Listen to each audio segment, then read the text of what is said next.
রুটি বা পরোটার সঙ্গে কি বানাবে ভাবছেন, তাহলে এই রেসিপিটা একবার বানিয়ে দেখতে পারেন। এটা হচ্ছে তড়কা ডাল। এই ডালটা আমি সকাল থেকে ভিজিয়ে রেখেছিলাম, কিছুক্ষণ আগে ভালো করে সেদ্ধ করে নিয়েছি। এবার এটা রান্না করব। এটা রুটি, পরোটা বা নানের সঙ্গে একদম জমে যাবে। কড়াইতে আমি এখানে সাদা তেল দিয়ে দিচ্ছি। এবার আমি পেঁয়াজটা দিয়ে দেবো। এবার দিয়ে দিচ্ছি টমেটো কুচি। এই পেঁয়াজ আর টমেটোর ওপর আমি 3টে ডিম ফাটিয়ে দিয়ে দিচ্ছি। এবার এটা ভালো করে ভুজিয়া করে মতো ভেজে নেব। ডিমের ভুজিয়া আমার হয়ে গেছে। এবার এটা আমি নামিয়ে নেব। সবাই কেমন আছেন? আশা করি সবাই ভালো আছেন। তাহলে রেসিপিটা শুরু করা যাক। আবারও আমি ওই কড়াইতে তেল দিয়ে দিয়েছি এবং ফোড়ন হিসাবে জিরে দিয়ে দিচ্ছি। এবার দিয়ে দেবো পেঁয়াজ কুচি। এবার পেঁয়াজের মধ্যে আমি রসুন বাটাটা দিয়ে দিচ্ছি। দিয়ে দিচ্ছি হলুদ গুঁড়ো,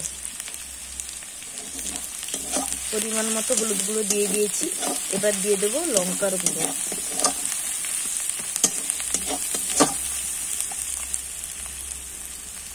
এবার দিয়ে দেবো কুচি করা টমেটো।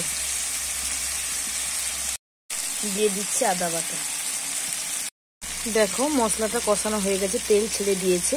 এবার আমি সেদ্ধ করা তড়কা ডালটা দিয়ে দেব। দিয়ে কিছুক্ষণ কষিয়ে নেব।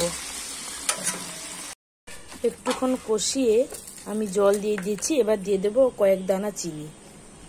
আপনারা চাইলে এটা স্কিপ করতে পারেন। এবার দিয়ে দেবো স্বাদ মতো লবণ।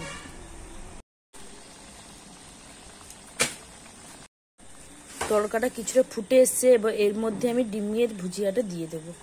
দিয়ে আরো কিছুক্ষণ ফুটিয়ে নেব। এর মধ্যে আমি কিছুটা বাটার দিচ্ছি। আপনারা চাইলেই দিতে পারেন, নাও দিতে পারেন। তড়কা মশলা এটা না দিলে কিন্তু তরকারিতে কোনো টেস্টই আসবে না।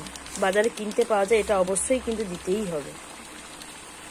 তড়কা আমার হয়ে গেছে। এর উপর ধনেপাতা কুচি দিয়ে নামিয়ে নেব।